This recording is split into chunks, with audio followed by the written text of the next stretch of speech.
See 1 Peter chapter 2. ಒಂದು ಪೇತ್ರ 2ನೇ ಅಧ್ಯಾಯದಲ್ಲಿ ನಾವು ನೋಡೋಣ. 1 Peter 2 ಒಂದು ಪೇತ್ರ 2 verse 21 21ನೇ ವಚನ and 22 22 and 23. 23. We are called to suffer like Christ, to follow in his. He left an example to follow in his steps. ಕ್ರಿಸ್ತನು ಸಹ ನಿಮಗೋಸ್ಕರ ಬಾಧೆಯನ್ನು ಅನುಭವಿಸಿ ನೀವು ತನ್ನ ಹೆಜ್ಜೆ ಜಾಡಿನಲ್ಲಿ ನಡೆಯಬೇಕೆಂದು ಮಾದರಿಯನ್ನು ತೋರಿಸಿದರು. He did not commit any sin. ಆತನು ಯಾವ ಪಾಪವನ್ನು He ಮಾಡಲಿಲ್ಲ. never told a lie. ಆತನ ಬಾಯಲ್ಲಿ ಯಾವ ವಂಚನೆಯೂ And ಇರಲಿಲ್ಲ. when people reviled him, ಬೈಯುವವರನ್ನು ಆತ he ಬೈಯಲಿಲ್ಲ. did not revile in return. ಅವರಿಗೆ ಬೈಯಲಿಲ್ಲ ಪ್ರತಿಯಾಗಿ. When he suffered, he did not utter any threats. ಆತನು ಬಾಧೆಯನ್ನು ಅನುಭವಿಸಿದಾಗ ಯಾರನ್ನು He ಬೆದರಿಸಲಿಲ್ಲ. kept entrusting himself to the one who judges righteously. ನ್ಯಾಯವಾಗಿ ತೀರ್ಪು ಮಾಡುವ ಆತನಿಗೆ ತನ್ನ ಕಾರ್ಯವನ್ನು ಒಪ್ಪಿಸಿದನು. So the Lord said to me also, ಕರ್ತನು ಕೂಡ ನನಗೆ ಹೇಳಿದರು, from Isaiah 54:17. ಯೆಶಾಯ 54ರಲ್ಲಿ 17ನೇ ವಚನ. I'm sharing this with you so that one day if you're falsely accused, you can remember these things. ನಾನು ಯಾಕೆ ಈ ವಿಷಯಗಳನ್ನು ಹೇಳ್ತಾ ಇದ್ದೀನಿ ಅಂದ್ರೆ, ನೀವು ತಪ್ಪಾಗಿ ಯಾರು ಅಪವಾದ ಹಾಕಿದ್ರೆ ಈ ವಿಷಯಗಳನ್ನು Commit your cause to God who judges everything righteously. ನಿಮ್ಮ ವಿಷಯಗಳನ್ನು ದೇವರಿಗೆ ಒಪ್ಪಿಸಿ ಅವನು ಸರಿಯಾಗಿ ನ್ಯಾಯ ತೀರ್ಮಾನ. This is the word the Lord gave me. Isaiah 54:17. ಯೆಶಾಯ 54:17.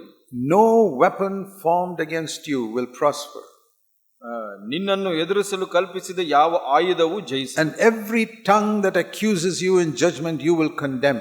ನ್ಯಾಯ ವಿಚಾರಣೆಯಲ್ಲಿ ನಿನಗೆ ವಿರುದ್ಧವಾಗಿ ಹೇಳುವ ಪ್ರತಿಯೊಂದು ನಾಲಿಗೆಯನ್ನು ದೋಷಿ ಎಂದು ನೀನು Living Bible says like this. Living Bible ನಲ್ಲಿ ಹೀಗೆ ಹೇಳುತ್ತೆ, in the courtroom, ಒಂದು ಕೋರ್ಟ್ ಪ್ರದೇಶದಲ್ಲಿ if somebody tells a lie, ಯಾರಾದರೂ ನಿನ್ನ ವಿರುದ್ಧವಾಗಿ ಸುಳ್ಳು ಹೇಳಿ, you will get justice against that lie. ಆ ಒಂದು ಸುಳ್ಳಿನ ವಿರುದ್ಧವಾಗಿ ನಿನಗೆ ನ್ಯಾಯ ಸಿಗುವುದು. That is how Living Bible paraphrases that verse. ಆ ಒಂದು ಲಿವಿಂಗ್ ಭಾಷಾಂತರ ಈ ವಚನವನ್ನ ಹಾಗೆ ಹೇಳುತ್ತೆ. This is what I do for the servants of the Lord, it says there. ಈ ವಚನ ಹೇಳುತ್ತೆ, ದೇವರ ಸೇವಕರಿಗೆ ನಾನು ಇದನ್ನ ಮಾಡ್ತೀನಿ. I will prove that they are right.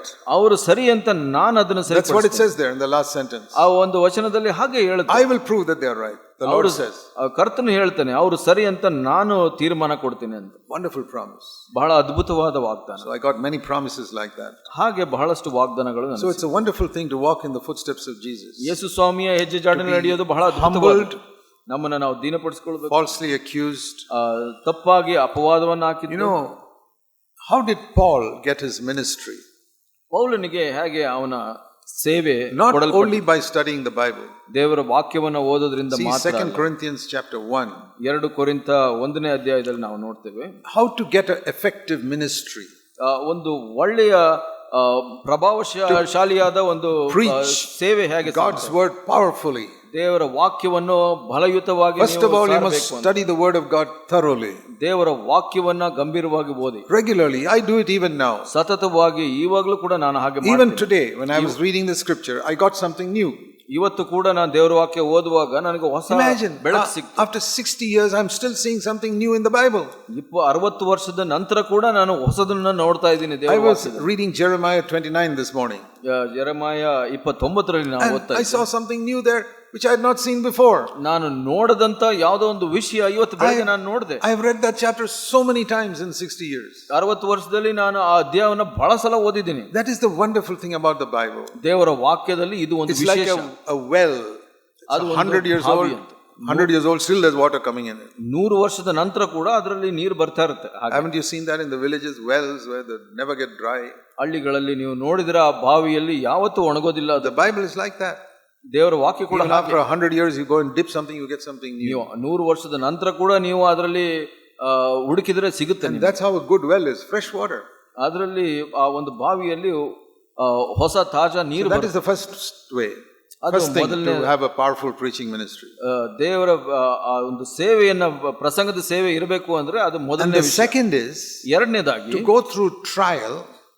ನೀವು ಕಷ್ಟಗಳನ್ನು and experience God's power. ದೇವರ ಶಕ್ತಿಯನ್ನು ನೀವು ಅನುಭವಿಸಿದ್ರೆ, and encouragement. ಆ ಒಂದು ಸಂತೈಸುವಿಕೆಯನ್ನು and that we can give to other people. ಅದನ್ನ ನೀವು ಇತರರಿಗೆ so that when they are in trouble they get the same encouragement. ಯಾಕೆಂದ್ರೆ ಇನ್ನು ಇತರರು ಆ ಒಂದು ಸಮಸ್ಯೆಯಲ್ಲಿ ಇದ್ದಾಗ ಅವರಿಗೆ ಸಂತೈಸುವಿಕೆ ಸಿಗುತ್ತೆ. That's what in 2 Corinthians 1 verse 4. 1:4ರಲ್ಲಿ ಆ ವಚನವನ್ನ ನೋಡ್ತೇವೆ. God comforts us in our affliction. ನಮಗೆ ಸಂಭವಿಸುವ ಎಲ್ಲ ಸಂಕಟಗಳಲ್ಲಿ ನಮ್ಮನ್ನು ಸಂತೈಸುತ್ತಾನೆ. Why?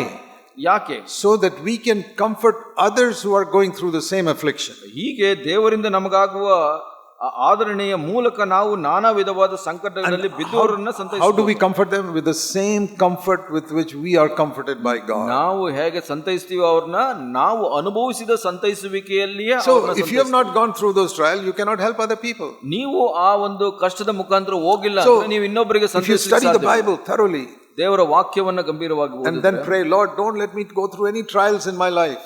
ನನಗೆ ಯಾವ ಸಮಸ್ಯೆನೂ ಬರಬಾರದು ಸ್ವಾಮಿ, ಕಷ್ಟಗಳು ಬರಬಾರದು ಸ್ವಾಮಿ ಅಂದ್ರೆ you will have only head knowledge of the Bible. ನೀವು ದೇವರ ವಾಕ್ಯದ ಬುದ್ಧಿ ಮಾತ್ರ ಇರುತ್ತೆ. That becomes practical through experience. ಅದು ಪ್ರಾಯೋಗಿಕವಾಗಬೇಕು ಅಂದ್ರೆ ನಿಮಗೆ ಅನುಭವ ಆಗಬೇಕು. In the school they teach you chemistry in the class and then they say go to the laboratory to practice in the chemistry laboratory. ಶಾಲೆಯಲ್ಲಿ ಹಾಗೆ ಆ ಒಂದು ರಸಾಯನ ಶಾಸ್ತ್ರವನ್ನು ನಿಮ್ಮ ಪುಸ್ತಕದಲ್ಲಿ ಕಲಿಸ್ಬಿಟ್ಟು ಆಮೇಲೆ ಪ್ರಯೋಗಶಾಲೆ ಕರ್ಕೊಂಡು ಹೋಗ್ತಾರೆ, ಅದನ್ನ ಅನುಭವ ಪಡೆಯುತ್ತಾರೆ. You are studying engineering, you study in the class and then go to the factory to see how the actual machine works. Engineering ನಲ್ಲಿ ನೀವು ಆ ಒಂದು ಮೆಷಿನ್ ಹೇಗೆ ಕೆಲಸ ಮಾಡುತ್ತೆ ಅದನ್ನ ಬಗ್ಗೆ ಕಲ್ತ್ಕೊಂಡು ಮತ್ತೆ ಫ್ಯಾಕ್ಟರಿಗೆ ಕರ್ಕೊಂಡು ಹೋಗ್ತಾರೆ, ಕಾರ್ಖಾನೆಗೆ ಅದು ಹೇಗೆ ನಡೆಯುತ್ತೆ ಅಂತ ತೋರಿಸ್ತಾರೆ. Sometimes this 22-year-old man who's got a bachelor's degree in engineering, 22 ವರ್ಷದಲ್ಲಿ ಅವನಿಗೆ ಒಂದು degree ಪಡ್ಕೊಂಡಿರ್ತಾನೆ, he goes to the factory, ಅವನು ಒಂದು ಕಾರ್ಖಾನೆಗೆ ಹೋಗ್ತಾನೆ, he doesn't know anything about how the machines work. ಆ ಮೆಷಿನ್ಗಳು ಹೇಗೆ ಕೆಲಸ ಮಾಡುತ್ತೆ ಅಂತ ಗೊತ್ತಿರೋದಿಲ್ಲ. And that man working under him was a 50-year-old factory worker. ಅವನ ಕೆಳಗಡೆ ಕೆಲಸ ಮಾಡುವವನು 50 ವರ್ಷ ವಯಸ್ಸಿನವನು ಕಾರ್ಖಾನೆ ಕೆಲಸಗಾರ. He has to say, sir, you don't know this, I'll teach you how to do this. ಅವನು ಹೇಳ್ತಾನೆ, ಸ್ವಾಮಿ ನಿಮಗೆ ಗೊತ್ತಿಲ್ಲ, ನಾನು ಕಲಿಸ್ಕೊಡ್ತೀನಿ ಹೇಗೆ. Because he's got experience. ಯಾಕೆಂದ್ರೆ ಅವನಿಗೆ ಅನುಭವ. So a preacher who's only got head knowledge cannot preach to others. ಒಬ್ಬ ಪ್ರಸಂಗಿ ಬರೀ ಬುದ್ಧಿ ಶಕ್ತಿ ಮಾತ್ರ ಇದ್ರೆ ಅವನಿಗೆ ಅದು ಎಲ್ಲ ತಿಳುವಳಿಕೆ ಇರೋದಿಲ್ಲ. For example, if you sisters have gone through some trial, ಉದಾಹರಣೆಗೆ ಸಹೋದರಿಯರು ಕೆಲವು ಕಷ್ಟಗಳನ್ನ ಅನುಭವಿಸಿದ್ರು. maybe you lost a baby in your womb. ನಿಮ್ಮ ಮಗು ನಿಮ್ಮ ಉದರದಲ್ಲಿ ಸತ್ತೋಗ್ಬಿಡ್ತು. That is a big trial for a woman who has no children. ಅದು ದೊಡ್ಡ ಕಷ್ಟದ ಸಮಯ, ಮಗು ತಾಯಿಗೆ ಮಗು ಇಲ್ಲ ಅಂದ್ರೆ, that the child is lost. ಆ ಮಗು ಕಳ್ಕೊಂಡಿದ್ಮೇಲೆ. And if she overcomes that and say, Lord, I trust you, you are in control of everything, I will not complain. ಕರ್ತನೆ, ನಾನು ನಿನ್ನಲ್ಲಿ ನಂಬಿಕೆ ಇಡ್ತೀನಿ, ನೀನು ಎಲ್ಲವನ್ನು ನಿಯಂತ್ರಿಸ್ತಾ ಇದೀಯಾ, ನಿನ್ನ ನಂಬ್ತೀನಿ ಅಂತ ಅನ್ಬಿಟ್ಟು ಜಯಗಳಿಸಿದ್ರೆ she will be able to help another sister who lost a baby. ಹಾಗೆ ಇನ್ನೊಬ್ಬ ಸಹೋದರಿ ಯಾರಾದ್ರೂ ಮಗುವನ್ನು ಕಳ್ಕೊಂಡ್ರೆ ಆಕೆಗೆ ಸಂತೈಸೋದು, ಸಹಾಯ ಮಾಡೋದಕ್ಕೆ ಸಾಧ್ಯವಾಗುತ್ತೆ. But if she complained against God for losing the baby, she will not be able to help the other person. ಆಕೆ ಆ ಮಗುವನ್ನು ಕಳ್ಕೊಂಡಿದ್ದಕ್ಕೆ ದೇವರ ಮೇಲೆ ದೂರ ಹೇಳ್ತಾ ಇದ್ರೆ ಇನ್ನೊಬ್ಬರಿಗೆ ಸಹಾಯ ಮಾಡಲು ಆಕೆ ಸಾಧ್ಯ ಆಗಲ್ಲ. God takes us through many things in order to help others. ನಮಗೆ ದೇವರು ಬಹಳಷ್ಟು ಅನುಭವಗಳನ್ನ ಕೊಡ್ತಾರೆ ಇತರ ವಿಷಯಗಳಲ್ಲಿ ಇನ್ನೊಬ್ಬರಿಗೆ ಸಹಾಯ ಮಾಡಿ. Job lost 10 children and all his business in one day. ಯೋಬ ತನ್ನ ವ್ಯವಹಾರಗಳನ್ನ ಮಕ್ಕಳನ್ನ ಒಂದೇ ದಿವಸದಲ್ಲಿ ಕಳ್ಕೊಂಡ. Can you imagine what a strength he must have been to other people later on in life? ಆತನ ಮುಂದಿನ ಜೀವಿತದಲ್ಲಿ ನೀವು ನೆನೆಸ್ಕೊಳ್ತೀರಾ ಆತನು ಎಷ್ಟು ಜನರಿಗೆ ಸಹಾಯ ಮಾಡ್ತಾನೆ. What a trial that is, to lose all your property, all your business and all your children in one day. ಈ ಎಲ್ಲ ಒಂದು ಆತನ ಆಸ್ತಿ, ಮಕ್ಕಳು, ವ್ಯವಹಾರ ಎಲ್ಲವನ್ನು ತಾನು ಕಳ್ಕೊಳ್ಳೋದು ಬಗ್ಗೆ ಯೋಚನೆ ಮಾಡ್ತೀರಾ ನೀವು? That is the type of man who has a mighty experience with God. ಅಂತ ಒಬ್ಬ ವ್ಯಕ್ತಿ ದೇವರ ಜೊತೆ ಅದ್ಭುತ ಅನುಭವಗಳನ್ನ ಪಡ್ಕೊಳ್ತಾನೆ. God doesn't give such trials to everybody. ಆತರ ಕಷ್ಟಗಳನ್ನ ಎಲ್ಲರಿಗೂ ಕೊಡೋದಿಲ್ಲ ದೇವರು. God said Job is the most godly man on the earth. That's why I will give him the biggest trial. ಯೋಬನು ಬಹಳ ಈ ಭೂಮಿಯಲ್ಲಿ ಬಹಳ ಹೆಚ್ಚಿನ ದೇವಭಕ್ತನು, ಅದಕ್ಕಾಗಿ ಅವನಿಗೆ ಕಷ್ಟವನ್ನು I want to use him mightily. ಯಾಕೆ ಅಂದ್ರೆ ಅವನು ಹೆಚ್ಚಾಗಿ ನಾನು ಉಪಯೋಗಿಸಬೇಕು. God won't forget about such people. ಅಂತ ಜನರನ್ನ ದೇವರು ಮರೆತು ಬಿಡೋದಿಲ್ಲ. So humility means we are willing to accept the trials God sends into our life.